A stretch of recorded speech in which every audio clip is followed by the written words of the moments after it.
Hello everybody, welcome back.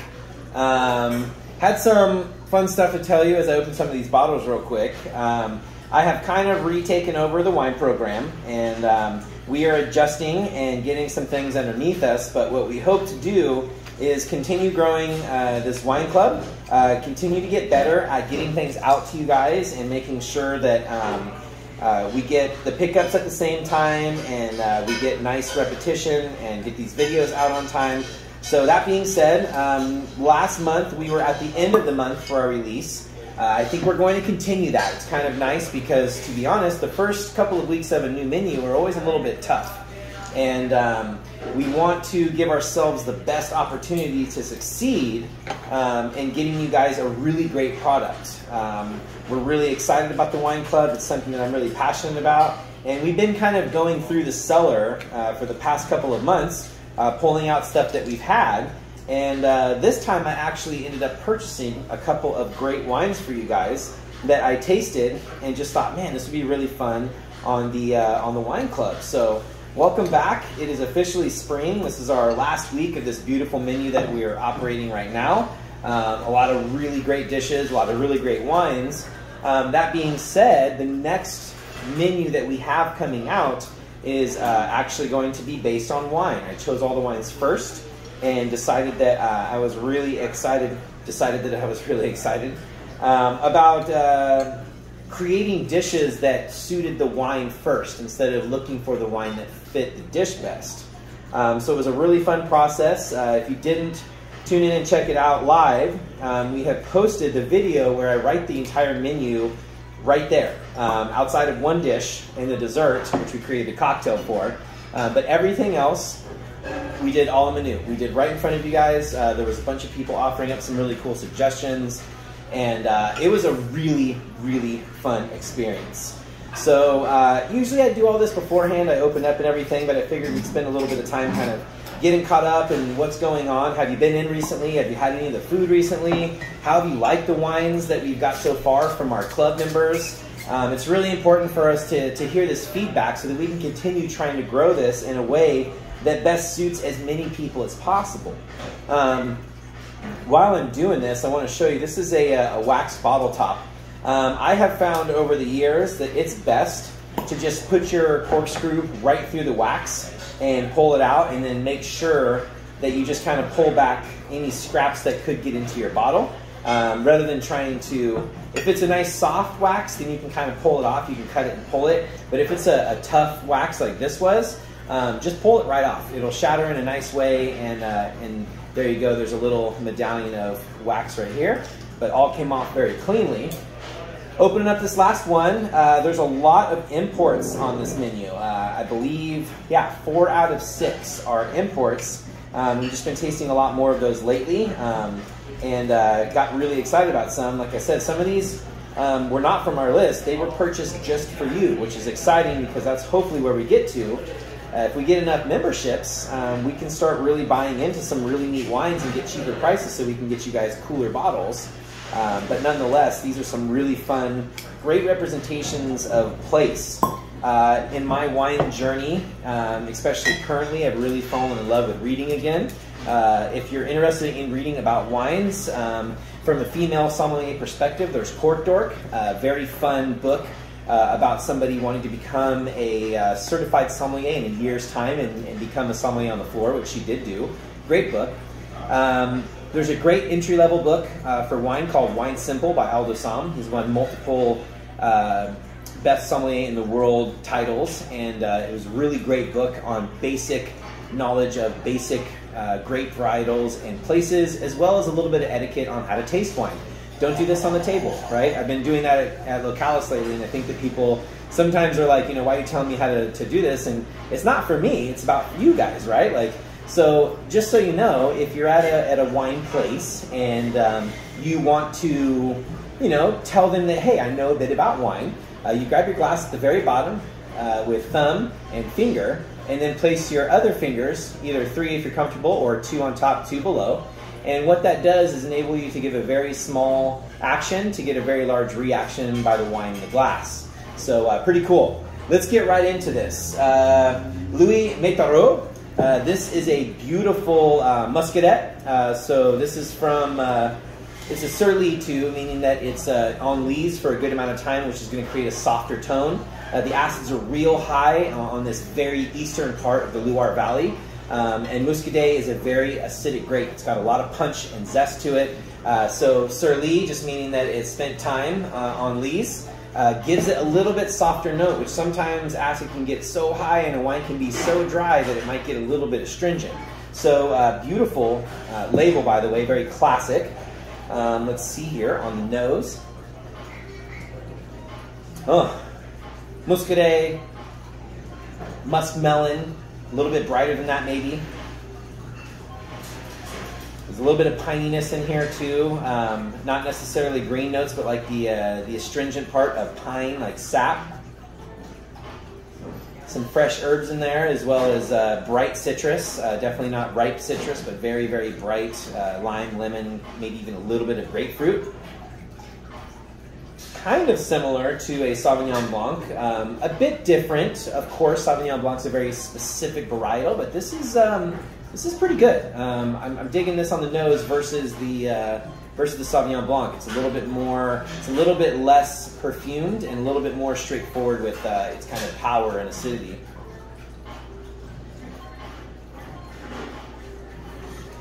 So the sur lie really taking a good spot in this to round it out. It's a very beautiful wine, nice high acid wine. Definitely something along the lines of oysters, ceviches, some raw fish of some sort. This is bright and light, really fun. If you're gonna cook, you could actually cook your mussels in this and then enjoy it with the mussels afterwards. I think that would be fantastic. This is a fun wine. This came from Martin's, a very famous importer that really kind of has some of the big houses in France. And when he tasted me on this, I just thought right away that this would be a really cool wine for the wine club. We've never had a Muscadet on here before, and this is once again, like I said, trying to get great representations of specific place, varietal, and time. And this really does that. If you're looking what Muscadet really tastes like from its region in Loire on the coast, this is exactly that. Beautiful wine. I'm gonna have to drink all of these, so maybe pour a little bit less. Next up, Myrphone Pinot Blanc from Allsauce. This is a Weissweins, which is old vines. I'm not hip enough on the AOPs to remember every single AOP's difference of what old vines means, but I know you're probably talking like 20 to 50 years of vine age. Vine age is important, as wine vines, especially in areas where they don't do any sort of like fertilizer or watering, even if it's dry farm like a lot of French vineyards are. The longer that those vines are in the soil, the longer their roots go down, the more that they're striving and becoming more confident in themselves. Fruit tends to be made less and less vigorous growth on berries as you get older on grapes. And it just ends up, to me, being a little bit more structured wine, a little bit more depth in the wine. And Allsauce, I think, is easily one of those most underrated areas in France to drink wine from, especially whites. Just incredible, beautiful, food-friendly white wines. Let's get a little pour in here. Smaller. Yeah, Vin d'Allsauce, so it's not from a specific vineyard specifically, but it definitely is from older vines in the area. This is Kermit Lynch as an importer. I kind of want to start talking a little bit about that so you can kind of understand where the wines come from, why we buy from certain people. Kermit Lynch really kind of exposed the world to Burgundy wine that wasn't a négociant, that wasn't made in huge batches and sold. This was more vineyard and vigneron direct to the States for really the first time. He also created the group of four. I'm going to forget this, and somebody's going to call me out on it. But it's a group of four makers in Beaujolais that really kind of like advanced the culture of natural winemaking way before their times in the 70s. And really make some of the best Beaujolais that I've ever had. We just brought Marcel Lapierre's Morgon, and if you get your hands on a bottle of that, which, by the way, while we're talking about it, let's just say this. I don't have a lot of Marcel Lapierre Morgon, but you hit us up and I will get you a bottle at a really reasonable price. I don't even know the price yet. This is very off the cuff, but that to me is Beaujolais. If you've never had it, or if you've had it and maybe didn't like it, or if you've had it and love it, either way, this wine is going to speak to you on a very real level. So hit us up, call, let us know you'd like to pick up your bottles with some of the Marcel Lapierre. I'll put the price in the email when it goes out. And tasting this beautiful Pinot Blanc. Very stylistic. This is very much a Alsatian white wine. You get that kind of earthy minerality. I don't care what people say about minerals and you can't have minerals and all this stuff. There is a minerality of wines that I think is a very real thing when you smell it. And this smells like it's from Allsauce. As you drink more and more wines from there, you'll kind of understand that. Perfumed, not super expressive on the nose, which is kind of commonplace for Pinot Blanc. But let's see here.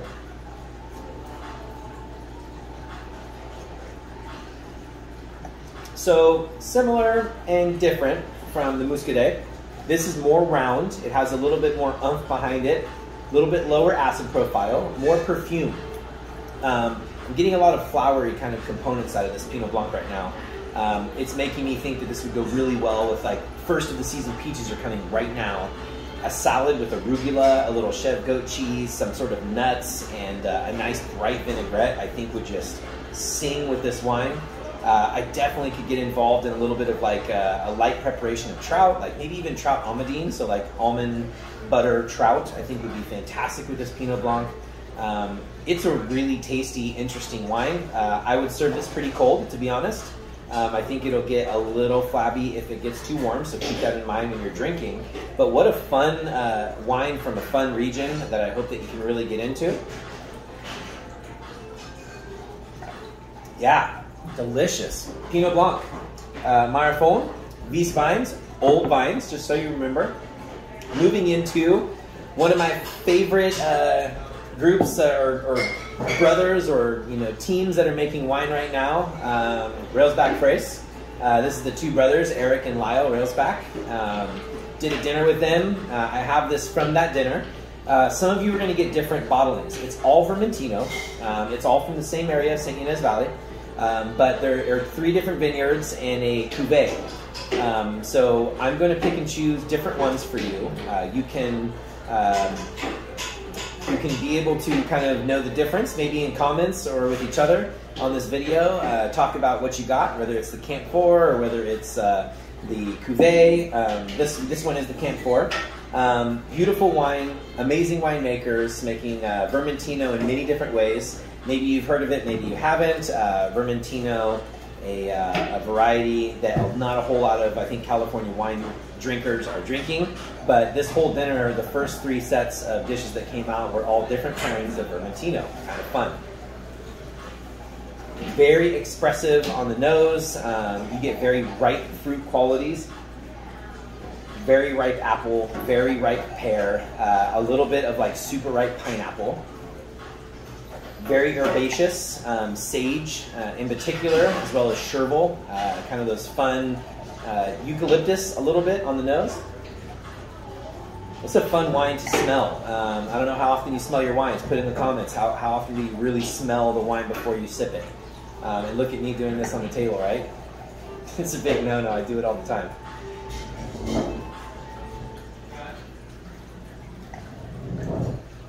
So good. There is a beautiful acidity to this, very perfumed, but yet not over-perfumed, like a Viognier that sometimes you get no acid and really high perfume. It starts becoming a little flabby on the palate. This is structured. It's got great minerality to it, great acidity to it. We get a little heavier than the Pinot Blanc before it.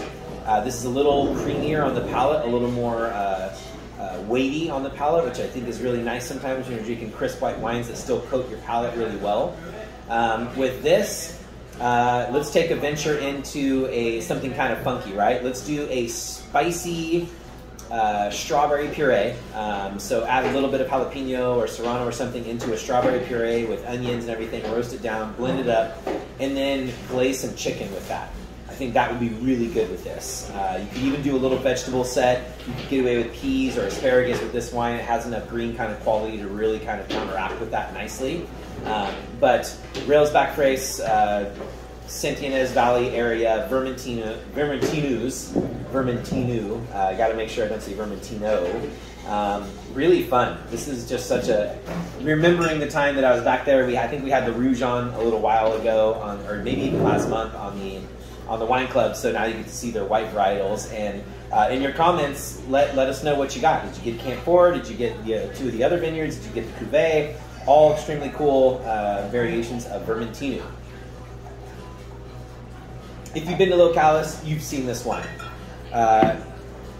Scott Caraccioli, to me, is making, I think, some of the best sparkling wines in California right now. And this rosé, maybe it's just my flavor profile, maybe it's just what I like, but most people that have this think the same. This is one of the best rosés in California, in my opinion. It's just delicious. Caraccioli's down in the, well, they're in Gonzales specifically, but everything's out of Escol Vineyard and Santa Lucia Highlands, which is my favorite place for Pinot Noir in California. This wine to me is everything that I'm looking forward to in spring, although I drink it every other time of year as well. It's Pinot Noir, 100%, so you really kind of get that expressive quality in the glass and in the nose. Very light and crisp on the nose, definitely some red fruits. A little bit of green in there as well, which I kind of like in my rosés. It brings, I think, a level of freshness.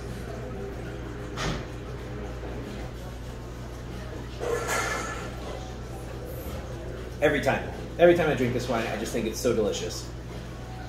So I'm going to give you a funky pairing because we have a funky dish on the menu with a rosé that's very similar to this. The only reason this isn't on the pairing this month is because I've had it on the pairing so many times in the past that I wanted to offer someone else the opportunity for the rosé on our pairing. But asparagus, uni, pasta. That's what I would do with this. Maybe you could add a little rhubarb in there for some nice bright acidity and a little tang. But the richness of uni, whether you use that like in the pasta as pieces or whether you puree that beautifully and toss it with the pasta, some very lightly grilled asparagus tossed in there as well. I think you're singing. If you're not going to do anything with uni, do some sort of like prawn or, you know, shellfish pasta.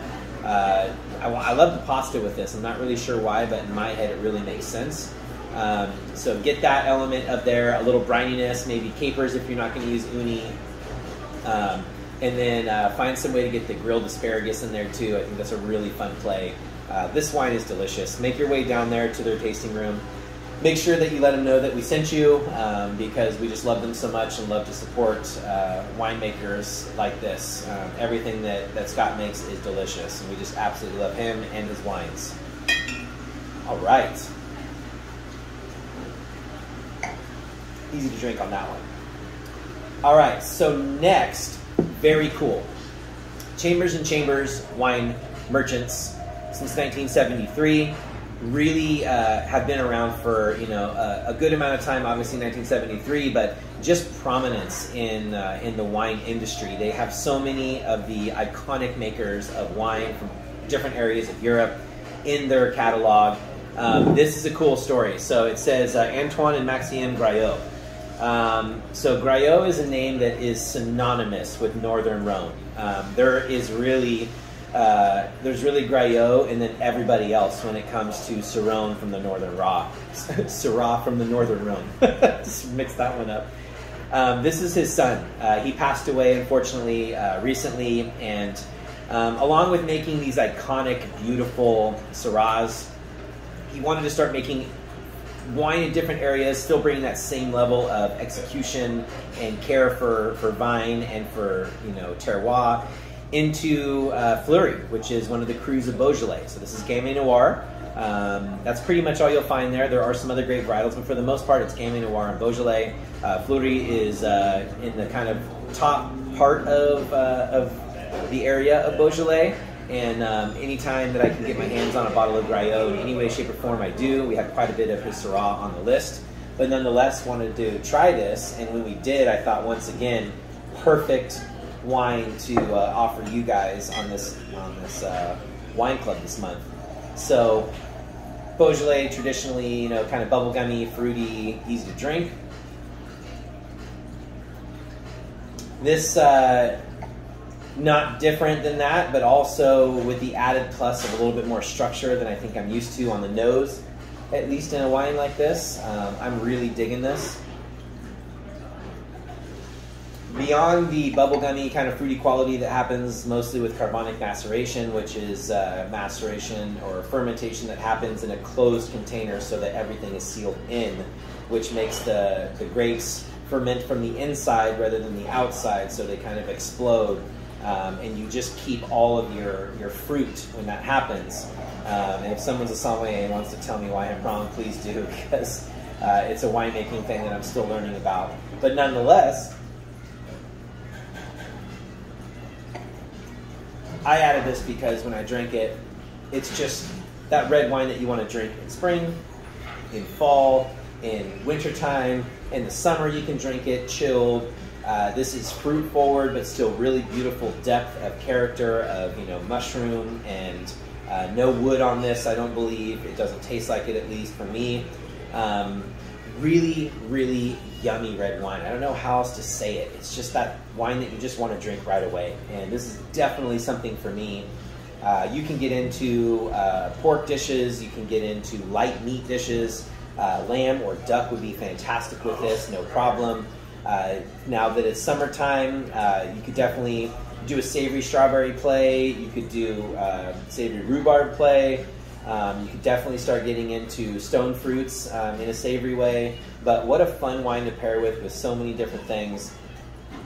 Medium bodied and yet still luxurious on the palate, very full, very delicious. Excited to know what you think of Graillot's first attempt at Beaujolais, at Gamay Noir.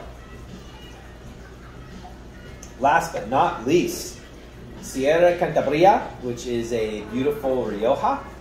Unica just means that it's that blend. So this is 97% Tempranillo and 3% Graciano.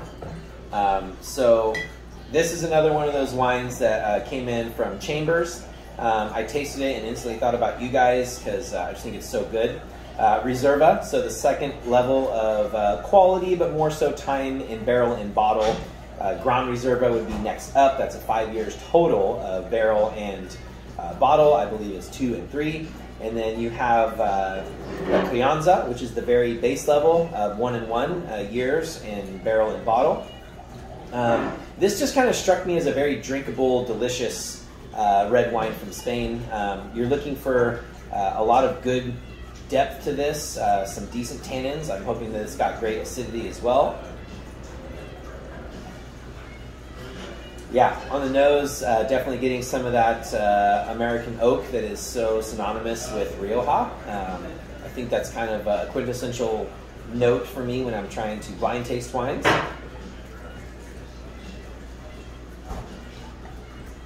So this is rich, and I really love it. It's very well balanced. It's not too heavy. It's not too light. I threw this in here because a lot of people that drink California Cabernet or other, pretty heady, big red wines from California, this to me offers a layer of depth that sometimes those lack. And a lot of people that get very consistent in their drinking, which is the whole reason that we have this wine club, I think will find a really good home with this wine by getting them out of the zone. It's still rich enough and heavy enough on the palate. It still has enough fruit to still come across like a New World wine, but the depth of character of body and structure and earthiness that goes along really well with a Old World wine. What a fun wine to end on, because I want to go back for a smell again and again. Yeah, this is your steak and potatoes wine. This is your romesco and steak. Peppers aren't out yet, but they're getting there. But you can make a romesco out of most things. Breadcrumbs, olive oil, almonds, garlic, lemon, and whatever you want to put as a romesco. You can do a asparagus romesco. You can do a fennel romesco. You can do whatever you want and call it romesco. It's really the style of the sauce that it is, usually with roasted peppers. But any of those is just going to sing with this and a nice piece of meat. This is one I would open up and drink half and cork, and then the next day drink the other half. I bet you it opens up really expressively with a little bit of air and time. And with that being said, thank you so much for joining our club. We are open to all of your opinions and ideas. Send us what you think you'd like to see. Send us what you'd like us to do. And we'll continue trying to get better for you and continue learning about wine with me. So thank you guys so much for joining. And with that, we'll see you next month.